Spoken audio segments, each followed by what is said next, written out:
마태복음 9장 35절부터 보겠습니다.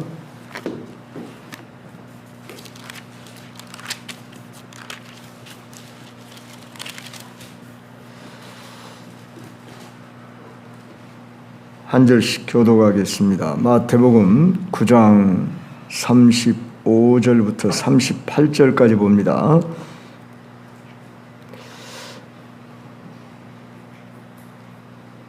예수께서 모든 도시와 마을에 두루 다니사 그들의 회당에서 가르치시며 천국 복음을 전파하시며 모든 병과 모든 약한 것을 고치시니라.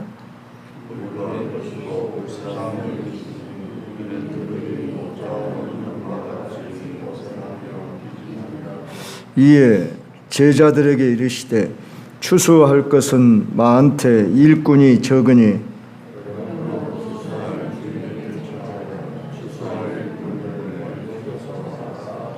아멘. 주님의 마음으로 영혼을 사랑하는 전도자, 이런 제목으로 말씀을 드립니다. 성도 여러분, 오늘날 많은 사람들은 바쁘게 살아가고 있습니다. 겉으로 보면 참 웃으며 살아가는 것이 괜찮은 것 같지만 속으로 들어가 보면 무엇인가 쫓기고 불안하고 또 방황하고 각종 문제에 휩싸여 있는 걸 보게 됩니다. 세상 사람만 그런 게 아니라 우리 그리스도인들 역시 그러한 경우들이 많습니다.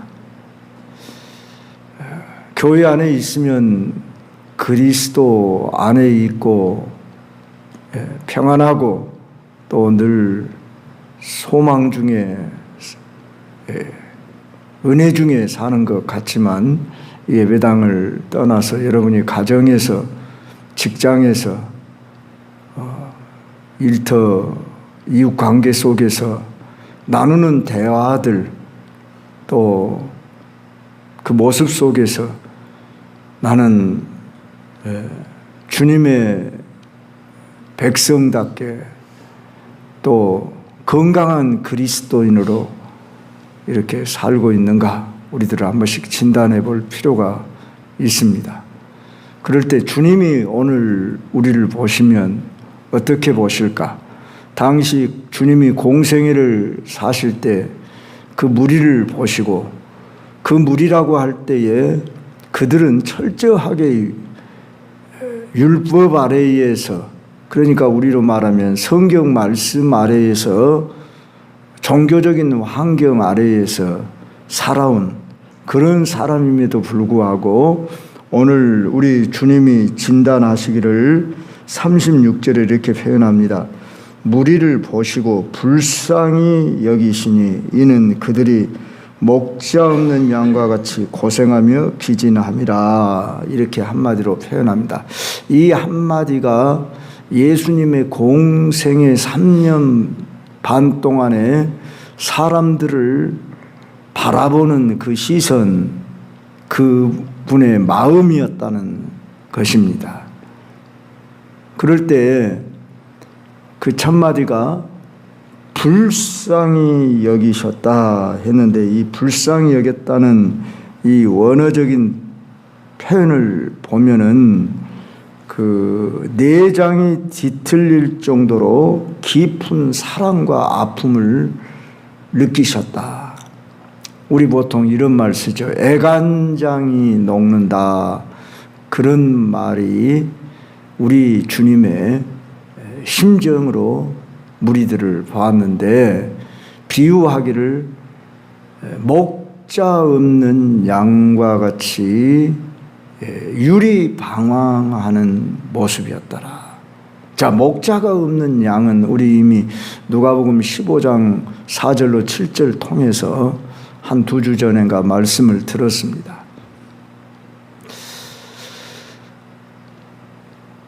목자의 품을 떠나버린 양은, 그 양은 매우 위태롭고 불쌍하게 이를 데 없습니다. 목자 품으로 돌아오기까지는 결코 안정을 찾을 수가 없습니다. 그러면 스스로 돌아올 수 있습니까? 양은 스스로 돌아올 수 없습니다. 누군가가 찾아야 합니다.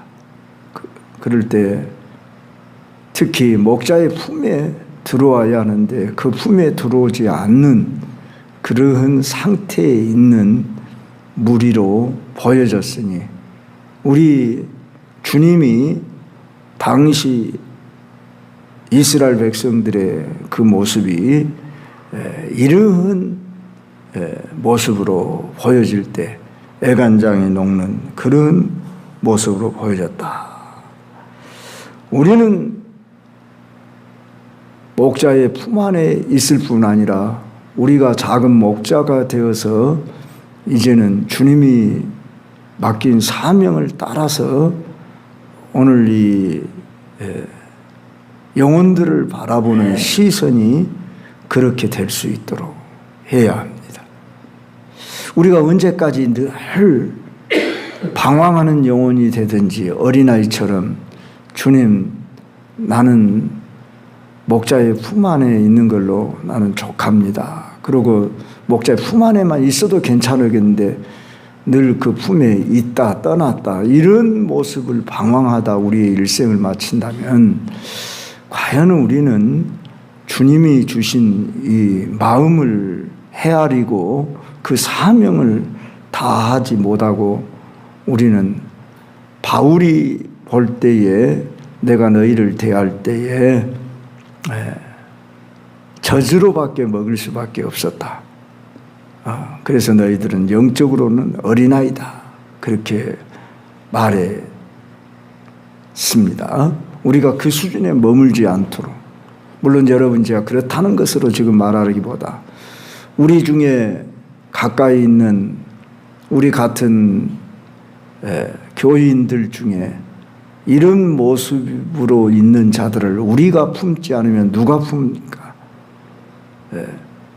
그래서 저를 세웠고 여러분을 중직자로 세우고 일꾼으로 세우셨는데 우리가 여전히 주님 보실 때에 목자 없는 양과 같이 교회를, 사실 이 교회라기보다 우리는 이게 예배당이죠. 예배당을 떠나면 우리 가정과 직장과 우리의 일과 삶의 속에서는 세상 사람과 별 다를 바 없이 세상 사람과 어울려 살면서 그들과 섞여 살면서 그들이 생각하고 그들이 고민하고 그들이 가고 있는 방향으로 우리도 가고 있다면 주님이 보실 때 우리를 보시고 목자 없는 양과 같이 그렇게 보지 않겠냐 그 말입니다.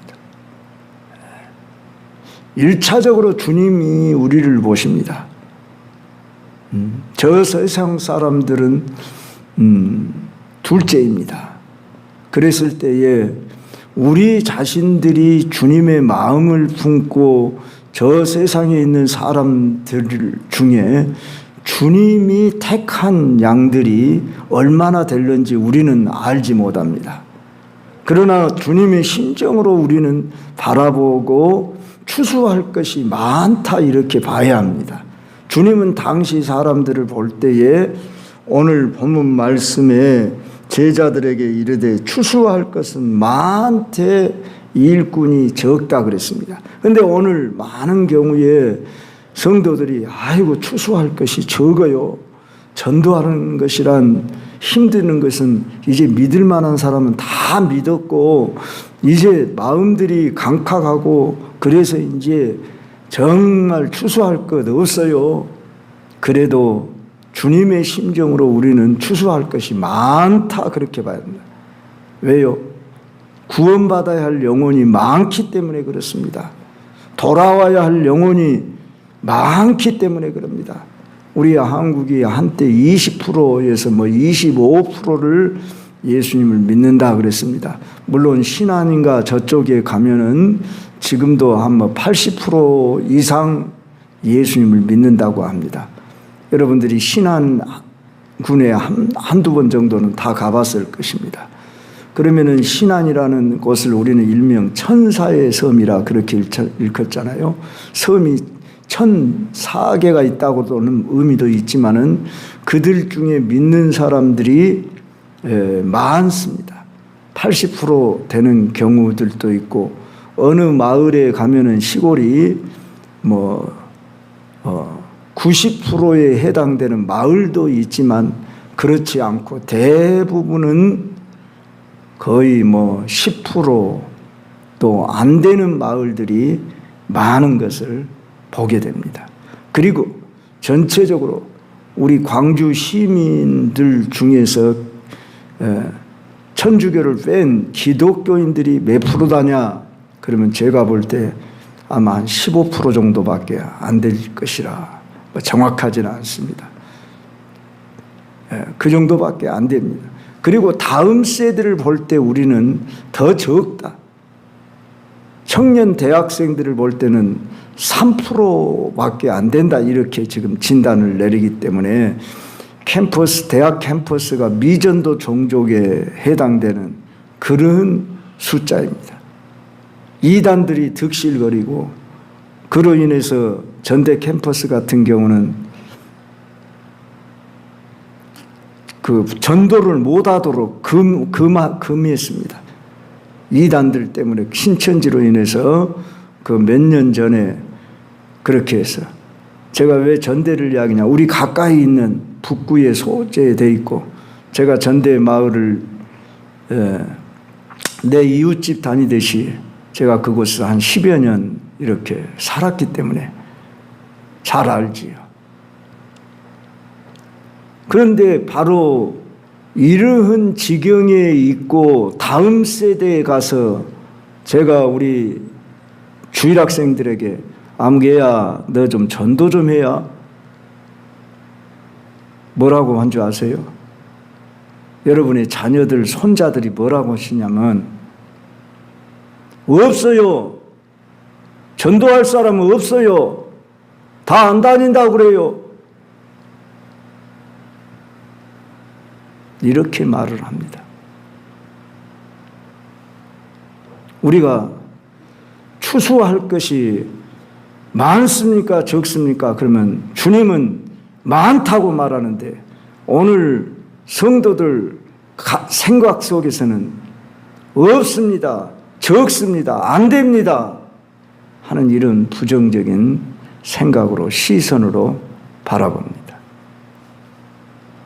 그러나 우리는 그들이 구원을 받아야 할 영혼이다, 이렇게 바라보면 많습니다. 많잖아요. 거둬들여야 할 영혼이잖아요. 주님의 심정으로 바라보느냐 바라보지 않느냐, 이게 중요한 거지. 내 시선으로 내가 계산하는 확률로 내 방법으로 안 되니까 적다, 안 된다, 벌써 잘못된 시선을 가지고 나아가고 있지 않습니까? 오늘날 목회자들도 마찬가지로 그런 마음을 이미 가지고 있는 분들이 없다고 볼 수는 없지요. 그렇기 때문에 많이 어깨가 축 늘어지고, 이제는 전도가 안 된다, 할 수 없다, 그렇게 말하곤 합니다. 자, 그런데 주님이 오늘 보실 때 어떻게 보실까? 우리가 나는 주님의 마음을 품고 있는가? 주님의 마음이 뭔가? 주님의 마음은 방금도 이야기했듯이 무리를 보시고 불쌍히 여기셨다. 창자가 뒤틀리는 심정으로 우리가 자식을 잃었다고 한번 생각해 봅시다. 장터를 데리고 갔는데 그 애가 사라져 버렸어요. 그러면 사던 것 다 놔두고라도 그 애를 찾으려고 돌아다니고 찾기까지 마음의 안정을 못 찾고 그냥 아이고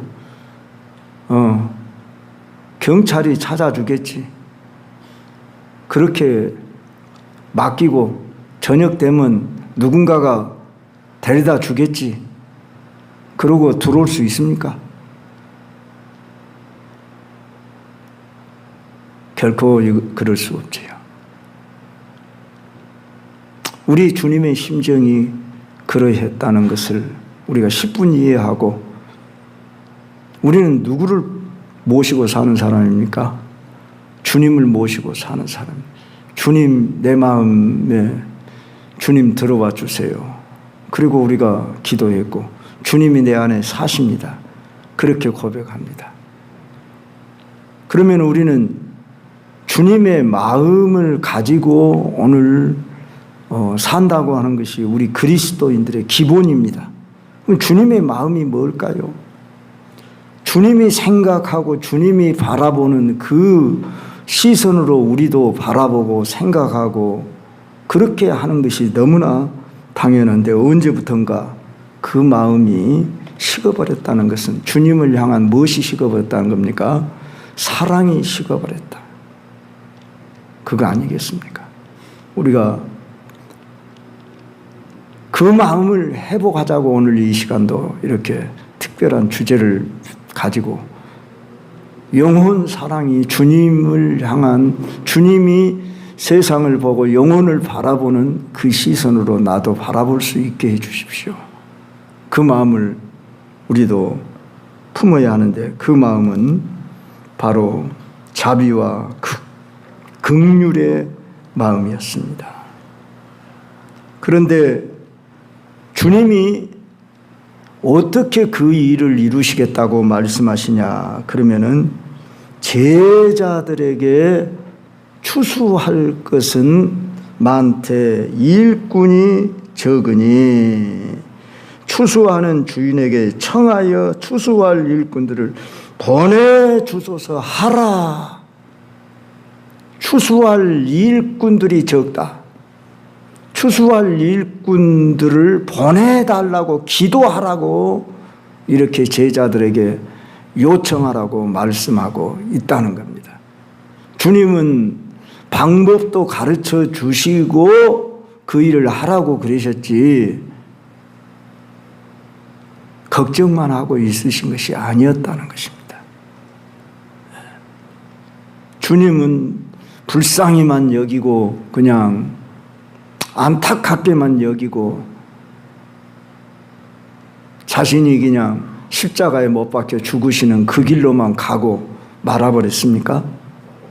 주님은 오늘 35절에 보니까 예수께서 모든 도시와 마을에 두루 다니사 그래서 모든 도시와 마을에 두루 다니셨어요. 친히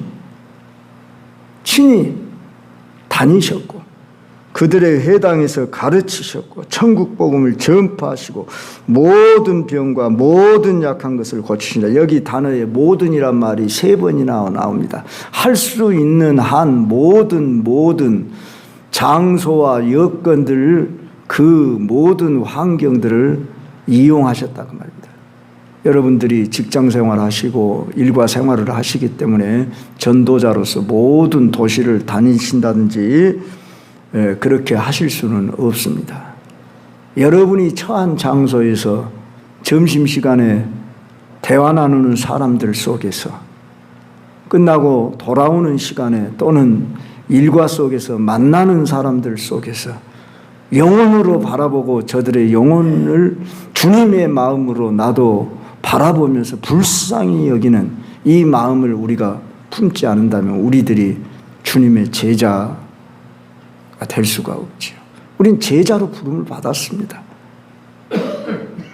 어떤 분은 그런 말을 하지 말자고 그랬죠. 저는 제자가 아니고 성도인데요. 그렇게 말하면 안 됩니다. 제자로 부름을 받으셨어요. 우리가.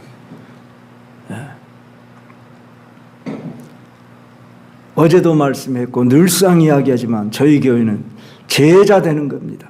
제자가 되는 것만 아니라 제자를 삼는 자입니다. 나는 이미 제자입니다. 나는 다른 사람을 제자 삼아야 합니다. 그럴 때 제자입니다.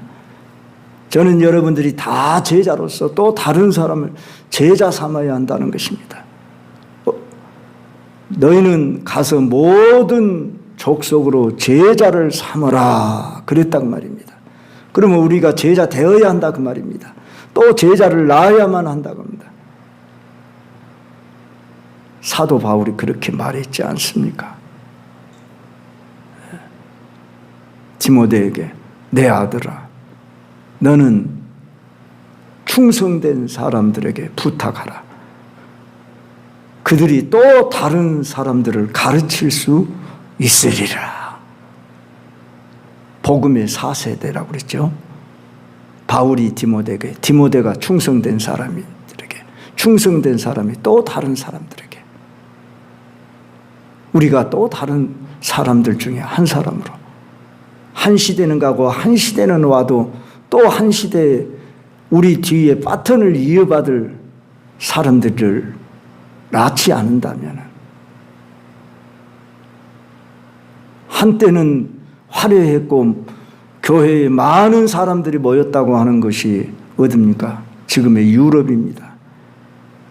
유럽 여행을 제가 못 가봐서 모르겠지만은 물론 한두 군데는 가봤네요. 저 이태리란데 로마란 데는 오래전에 가봤으니까 대충은 봤습니다만, 그 옛날 시대에 화려한 건물들은 있고 그러지만은 거기에 모여서 예배드린 사람들이 얼마나 됩니까? 그저 분수대에 나와서 젊은이들이 이야기하고 그저 연인들의 대화의 장소가 되고 말지, 오늘날 어떤 유럽이 이 기독교를 선도해 나가고 영향력을 미치고 있다고 할 수 있습니까? 아직도 우리 한국에는 소망이 있습니다. 그래도 선교하는 나라이고 아직도 교회에는 소망이 있고 꿈이 있고, 지금 우리는 쇠퇴해 가면 안 됩니다. 우리 한국은 기독교가 들어온 지 140년밖에 안 됐습니다. 오늘 또 우리는 우리의 주어진 이 기회들을 놓치면 안 됩니다. 주님이 오늘 교회를 바라보실 때, 우리를 보실 때 어떻게 보실까?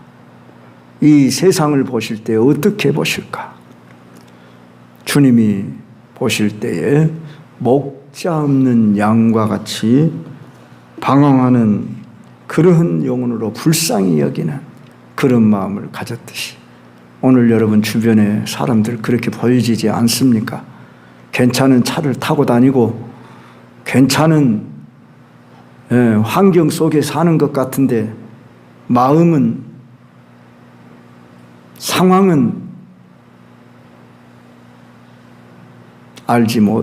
진리 안에 있지 못하기 때문에 어디가 길인지 헤매고 방황하고 있습니다.